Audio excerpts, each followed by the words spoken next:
Hello అండి. Welcome to our channel. ఈరోజొచ్చి మనం పన్నీర్ పాప్‌కార్న్ ఎలా ప్రిపేర్ చేసుకోవాలి అనేది చూద్దాము. పైన క్రంచీగా, లోపల సాఫ్ట్‌గా చాలా టేస్టీగా ఉంటుంది. సో, మనం ప్రాసెస్‌లోకి దానికన్నా ముందు మన ఛానల్ వచ్చి 1000 సబ్స్క్రైబర్స్‌కి దగ్గరలో ఉంది. సో, మీరైతే ఫస్ట్ నా ఛానల్‌ని సబ్స్క్రైబ్ చేసుకోండి. అండ్ అలాగే మన ఛానల్‌లో ఉన్న వీడియోస్ అన్నీ చూడండి. ఏవి కూడా ల్యాగ్ లేకుండా, సుత్తి లేకుండా చాలా సింపుల్ వేలో చెప్పేస్తాను. సో, ప్రాసెస్‌లోకి వెళ్ళిపోదామా? నేను ఇక్కడ పన్నీర్‌ని ఒక 200 గ్రామ్స్ ప్యాక్డ్ పన్నీర్ తీసుకున్నాను. అది మనం ఇంట్లోనే ప్రిపేర్ చేసుకుంటే చాలా టేస్టీగా, హైజీనిక్‌గా గూడా ఉంటుంది. సో, నేనిక్కడ ప్యాక్డ్ పన్నీర్ తీసుకున్నాను. సో, దీన్ని ఇప్పుడు మనం పీసెస్‌గా అయితే కట్ చేసుకోవాలి.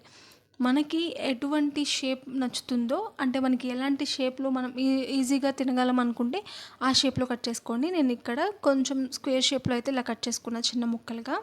సో, ఇప్పుడు వీటన్నిటిని కూడా మనం పక్కకు తీసేసి పెట్టేసుకుందాము. మీరెప్పుడైనా పిల్లలకి స్నాక్స్ చేసి పెట్టాలి అంటే ఇలా ఒక్కసారి ట్రై చేయండి. ప్రోటీన్ రిచ్ స్నాక్స్ కూడా ఇది. సో, మనం ఒక ప్లేట్‌లోకి ఒక స్పూను కారం వేసుకున్నాం. అంటే మనం తీసుకున్న పన్నీర్ క్వాంటిటీకి తగ్గట్టుగా చూసుకొని తీసుకోండి.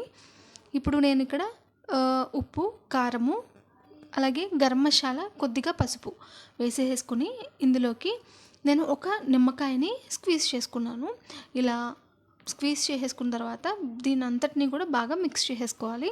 ఒకవేళ నిమ్మకాయ అవైలబుల్‌గా లేదు అనుకుంటే మనం ఇక్కడ పెరుగు కూడా యూజ్ చేసుకోవచ్చు. ఇలా కలిపేసుకొని తర్వాత మనం ముందుగా కట్ చేసి పెట్టుకున్న పన్నీర్ ముక్కలకి ఈ మసాలాలు అన్నీ కూడా బాగా పట్టేటట్టు అన్ని వైపులా కూడా మనం ఇలా అయితే అప్లై చేసేసుకోవాలి. ఇలా అన్నిటికీ కూడా అప్లై చేసేసుకొని ఒక్క 5 నిమిషాలు అలా పక్కన పెట్టేసుకుందామా. ఇది కాస్త ఆరే లోపల మనం కార్న్‌ఫ్లోర్ మిశ్రమాన్ని కలుపుకుందామా. దానికోసం ఒక చిన్న బౌల్‌ని తీసుకోండి. ఇందులోకి 3 లేదా 4 స్పూన్లు కార్న్‌ఫ్లోర్ వేసేసుకోవాలి. అంటే ఇది కూడా మనం పన్నీర్ క్వాంటిటీకి తగ్గట్టుగా చూసుకొని జస్ట్ డిప్ చేసుకోవడానికి మాత్రమే కాబట్టి ఇక్కడ నేను 3 స్పూన్లు అయితే వేసుకున్నాను. ఇలా కార్న్‌ఫ్లోర్ వేసుకొని వాటర్ వేసేసుకొని సరిపడినంత చూసుకొని ఉండలు లేకుండా కలిపేసుకోవాలి. ఇప్పుడు మనం బ్రెడ్ క్రమ్స్ కూడా ఇక్కడ రెడీ చేసుకున్నాము. అంటే నేను ఇక్కడ బ్రెడ్‌నే ఇలా మిక్సీ పట్టేసుకున్నాను. లేదు అంటే రెడీమేడ్ కూడా మనకి అవైలబుల్‌లో ఉంటుంది. ఇప్పుడు మనం పన్నీర్‌ని పక్కన పెట్టుకున్నాం కదా.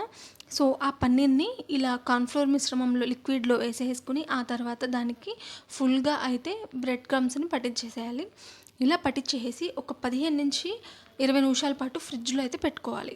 ఇలా ఫ్రిడ్జ్ నుంచి తీసిన తర్వాత మనం హై ఫ్లేమ్‌లో పెట్టుకొని బాగా మరిగించుకున్న ఆయిల్‌లో ఇవన్నీ కూడా వేసేసుకొని ఆ తర్వాత లో టు మీడియం ఫ్లేమ్ అడ్జస్ట్ చేసుకుంటూ ఇది రెండు వైపులా కూడా కాల్చుకుంటూ మనమైతే దీన్ని వేయించుకోవాలి. వేయగానే అయితే అస్సలు కదపకండి. ఎందుకు అంటే మనం కార్న్‌ఫ్లోర్ మిశ్రమాన్ని దానికి పట్టించాం కాబట్టి వేయగానే కదిపేసామనుకోండి అది ఆయిల్‌లోకి కలిసిపోతుంది.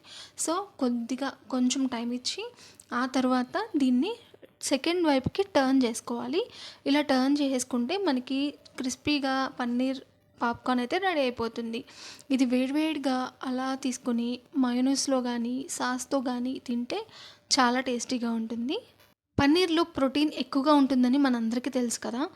మనం పిచ్చి పిచ్చి స్నాక్స్ చేసే బదులు పిల్లలకి గానీ, మనం గానీ ఎప్పుడైనా తినాలి అనుకున్నప్పుడు టేస్టీగా ఇలా అయితే ఒక్కసారి ట్రై చేయండి.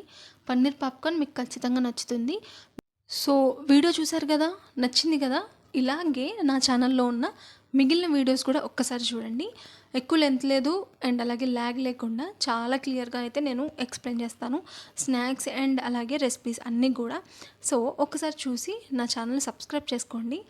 1000 సబ్స్క్రైబర్స్‌కి దగ్గరలో ఉన్నాం కాబట్టి మీరు ఈ చిన్న సహాయం నాకు చేస్తారని అనుకుంటున్నాను. సో, వీడియో నచ్చితే లైక్ చేయడం అస్సలు మర్చిపోవద్దు. అండ్ అలాగే don't forget to subscribe my channel.